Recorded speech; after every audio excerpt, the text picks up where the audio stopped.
going on, y'all? It's Dewan and Dante Lewis with Against the Grain. And we interviewing our boy Tre today, U of H product. It's his draft year this year, so we just picking his brain about, you know, the ins and outs of his process, his journey, and, you know, what he can give back to the guys coming after him. If y'all haven't already, subscribe, follow our media pages. Our pages is Against the Grain, our Instagram and Twitter. We will have that for y'all in the description. Yes, sir. I'm excited to get into it with my brothers. Yes, sir. Yes, sir. Let's do it. All right, so bro, if you can take us back to the beginning, I want you to kind of describe to us where the love of the game came from and why you wanted to pursue this as a career. It came from my pops and just him introducing it through his love for the game. And, you know, that all started at 3 years old, just kind of playing with my sister on her t-ball team to, you know, starting to get on my own team and just taking it from there. And it's always been a love for me, and it's never stopped, never will. All right, so for the people that don't know, your path was untraditional. You did go the JUCO route, then made the jump to D1. I want you to kind of tell us, you know, what was your process in the JUCO realm? I mean, JUCO's a grind, man. It's definitely taking a bet on yourself in a sense. You know, it's not a place that you want to stay. It's not a place that, you know, you get comfortable, but it's a place that if you put in the right work and, you know, you have the right work ethic, because you are kind of more isolated than you would be at a bigger school, then, you know, it's just about really getting a focused mindset that's, you know, tunnel vision. Right. Being able to just narrow your thoughts, narrow your mindset, and just go out there and grind. Yeah, and it's all about that being a stepping stone, not a place to stay. Right. Absolutely.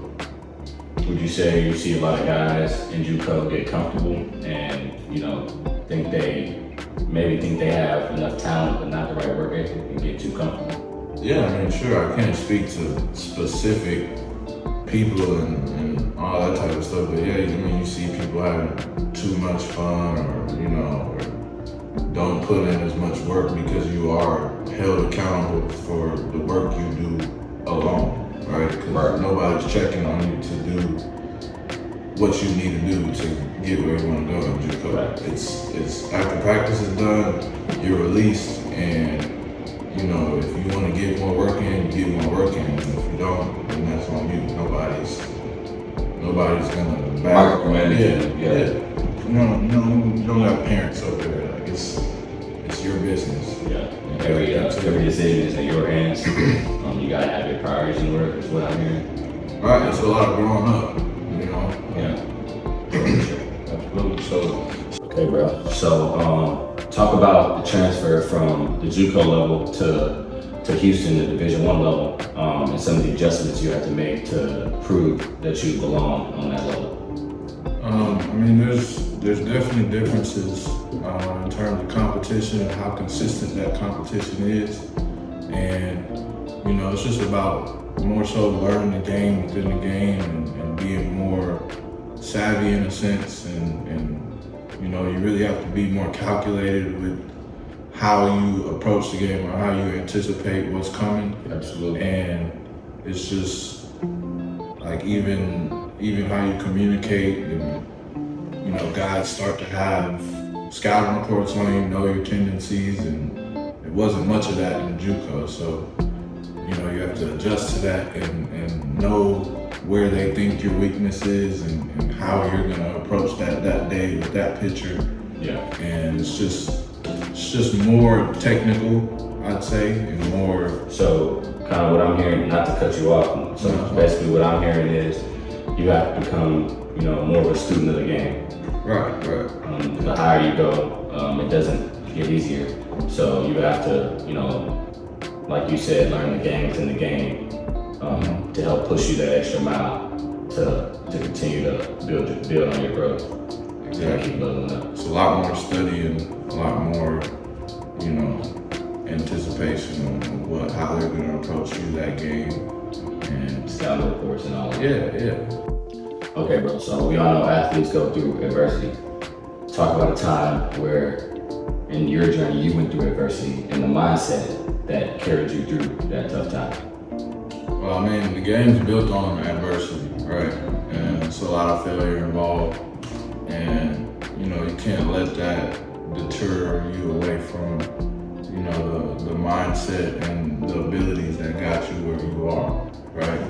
That's about just staying present and not focusing or harping on the past and not being so worried about the future, just more of what's in front of you.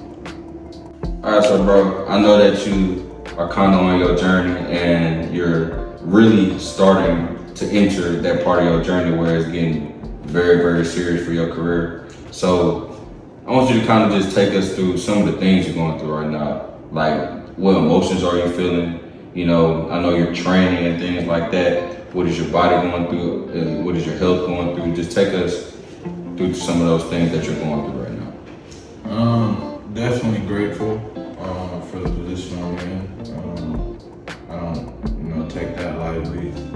But I mean, really, it's just about preparing for the next step, for the next level, and you know, as for the draft and all that, it's just a matter of letting it come to me, waiting to see what happens, and you know, realizing how grateful I am to be in the position I am, and just be cool with that, you know? Yeah. A lot of people don't get opportunity, you know, that lies ahead of you. So it's definitely a blessing to be able to call yourself, you know, one of those guys who's, you know, in that pool of people that's, you know, getting ready to take that next step, you know, to the rest of your life, wherever that journey leads. But you know, we proud of you, bro. You know, we know you're gonna handle business so fast, man. And I just heard you say just grateful, man. Something about just keeping God in your grace, keeping them at the forefront, man. I heard once leave the past in the past. You know, I really like that phrase.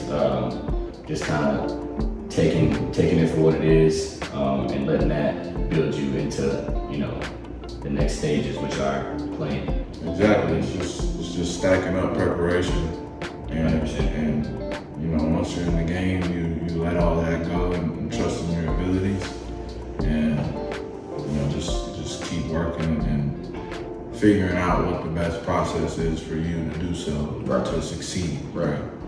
100%.